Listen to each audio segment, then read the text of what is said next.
আমি লাগাবো অ্যালোভেরা গাছ। তো আমি এখান থেকে একটা ছোট্ট অ্যালোভেরা গাছ তুলে নিয়েছি, আরো কয়েকটা তুলবো, দেখতে থাকুন।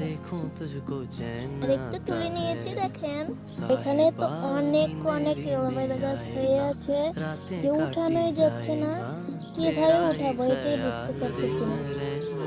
দেখেন আমি এটা উঠিয়ে নিয়েছি, একটু উঠে নিয়েছি। আর দেখেন একটা ছোট্ট অ্যালোভেরা গাছে অনেক অনেক চারা হয়ে গেছে। এটা রোপণ দিতে এতগুলো অ্যালোভেরা গাছ কালেক্ট করতে একেবারে আমি এখন এটাকে বড় একটা অ্যালোভেরা গাছ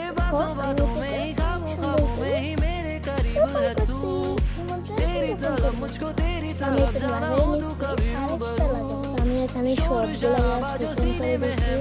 আর এটা একটা কৈলাসের গোড়া। তো সবাই ভালো থাকবেন।